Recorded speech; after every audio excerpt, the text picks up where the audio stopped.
General Faiz Hamid की inquiry से मुतालिक नया दावा सामने आ गया। Senior anchor person Hamid Mir खुलकर सारी बातें बताने लगे। हामिद मीर ने कहा कि अब जीतने और हारने का सवाल पैदा नहीं होता। 2017 में फैज ने टॉप सिटी के मामले में करप्शन की। हामिद मीर ने दावा किया कि टॉप सिटी के मामले की इंक्वायरी उस वक्त के मेजर जनरल आसिम मुनीर ने की थी। इंक्वायरी के दौरान पता चला कि टॉप सिटी वालों के साथ बहुत ज्यादती हुई है। मामला जनरल बाजवा के पास पहुंचा तो उन्होंने उसे दबा दिया। सवाल ये है कि जब जनरल बाजवा को सारी चीजों का इल्म था तो उन्होंने उस वक्त उनका कोर्ट मार्शल नहीं किया बल्कि उल्टा 2 बार प्रमोशन दी। अब इंक्वायरी इसलिए दोबारा शुरू हुई है क्योंकि इसकी पहली इंक्वायरी जनरल आसिम मुनीर ने की थी। इशू ये है कि जनरल फैज को सजा होती है तो इसमें किसी पार्टी के मजबूत और कमजोर होने की बात नहीं। असल बात यह है कि जनरल फैज ये सारे काम इसलिए कर रहा था कि उसे सियासत में मुदाखलत की खुली छुट्टी थी। हामिद मीर ने कहा कि फैज हमीद का ISI का सरबराह बनना मेरे लिए तशवीश का बाइस था। 2017 में जब वो DGC थे तो उन्होंने कर्नल लियाकत के जरिए मुलाकात के लिए बुलाया। ये वो दिन थे जब फैजाबाद मुआहदे की दस्तावेज पर उनके दस्तखतों पर तनाज़ा खड़ा हो चुका था। मुझे खदशा था कि मौसूफ कोई रोक टोक लगाएंगे, लिहाजा मुलाकात से माजरत कर ली। कुछ दीगर जराए से उनकी नाराजगी मुझ तक पहुंचती रही। एक दिन किसी डिनर में उन्होंने मेरे साथ इत्तफाकिया मुलाकात का बंदोबस्त किया और मुस्कुराकर कहा कि आप अपना एंटी एस्टेब्लिशमेंट बयानिया जारी रखें, लेकिन हमारे साथ दोस्ती में हर्ज नहीं। इस जुमले ने मुझे मजीद मुहतात कर दिया। हामिद मीर के मुताबिक चंद ही दिन गुजरे थे कि मैंने पार्लियामेंट हाउस में आसिफ अली जरदारी का इंटरव्यू किया।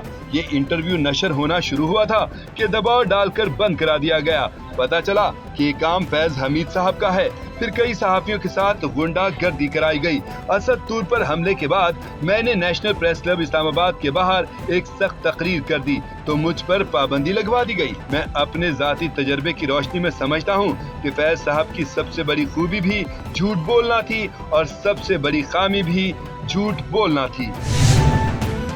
साबिक DG ISI general Faiz Hamid ने इमरान खान की अहलिया बुशरा बीबी की वीडियो बनवाई। Senior anchor person Hamid Mir के इंकशाफ ने तहलका मचा दिया। हामिद मीर ने कहा है कि बानी PTI इमरान खान कहते हैं कि फैज के खिलाफ कार्रवाई फौज का अंदरूनी मामला है।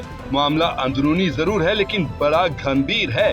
खान साहब फैज का दिफा ना ही करें तो बेहतर है क्योंकि फैज के मुतासिरीन की एक बड़ी तादाद उनके इर्द गिर्द मौजूद है।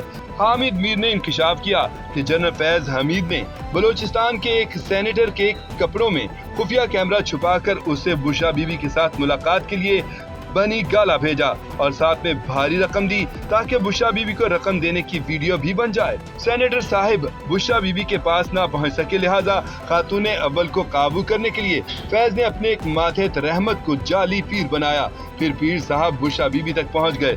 आजकल खबरें गर्म हैं कि फैज का बुशरा बीबी पर बहुत असर था। फैज ने उन सब के खिलाफ झूठ बोला। फैज के एहतसाब का मकसद सिर्फ उन्हें सजा दिलवाना नहीं बल्कि पाकिस्तान में झूठ के राज का खात्मा होना चाहिए। गलत फहमियां किसने पैदा की, कौन परेशान? सीनियर सहाफी अंसार अब्बासी ने बता दिया। मौजूदा army chief general Asim Munir की तैनाती से चंद हफ्ते कबल से तहरीक इंसाफ के साथ साथ कुछ रिटायर्ड फौजी अफसरान जिनमें चंद साबिक जनरल्स भी शामिल थे और कुछ सहाफी भी ये प्रोपेगेंडा कर रहे थे कि जनरल आसिम आर्मी चीफ बनने की दौड़ में इसलिए शामिल नहीं क्योंकि उनकी बहैसियत लेफ्टिनेंट जनरल रिटायरमेंट उस वक्त के आर्मी चीफ की रिटायरमेंट की तारीख यानी 29 नवंबर 2022 से चंद रोज कबल हो जाएगी। एक सीनियर सहाफी और मशहूर एंकर ने इस बारे में ट्वीट किया तो मैंने उसके जवाब में लिखा कि ये बात दुरुस्त नहीं क्योंकि किसी भी लेफ्टिनेंट जनरल की रिटायरमेंट की तारीख उसी वक्त गैर मुतल्लका हो जाती है जब वज़ीर आज़म उसे फुल जनरल यानी 4 स्टार के लिए तरक्की की मंजूरी दे देते हैं। अंसार अब्बासी के मुताबिक वज़ीर आज़म से 1 नवंबर को बात हुई तो उन्होंने मुझसे कहा कि आर्मी चीफ की तैनाती के लिए फैसले में अभी काफी वक्त है। उस दौरान मैंने उन तैनातियों के हवाले से मुख्तलिफ खबरें दी जिनमें एक तरफ ये खबर थी कि मियां नवाज शरीफ और मियां शहबाज शरीफ ये फैसला कर चुके कि इस बार तैनातियों के लिए सीनियरिटी के उसूलों को ही तरजीह दी जाएगी। 21 या 22 नवंबर को GHQ की तरफ से बड़ी राजदारी के साथ वज़ीर आज़म की मंजूरी के लिए 6 नाम भिजवा दिए गए। जब मैंने खबर ब्रेक की तो उसकी तरदीद की गई लेकिन फिर कुछ देर के बाद तस्दीक भी हो गई। अंसार अब्बासी ने दावा किया कि हुकूमत नून लीग और फौज से मुतल्लिका आला तरीन ज़राए से राब्ते में था।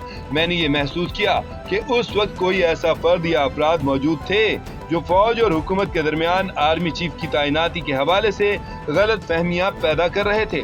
मैं जब तीनों फ्रीकैन से बात करता था तो मुझे कोई मसला नजर नहीं आता था, लेकिन उन फ्रीकैन को एक दूसरे के हवाले से जो बताया जाता था और जो कहा जाता था उसकी तस्दीक नहीं हो रही थी, लेकिन जो अमलन हुआ वो उसी तरह से हुआ और होता गया जिस बारे में पहले खबरें आ चुकी थी।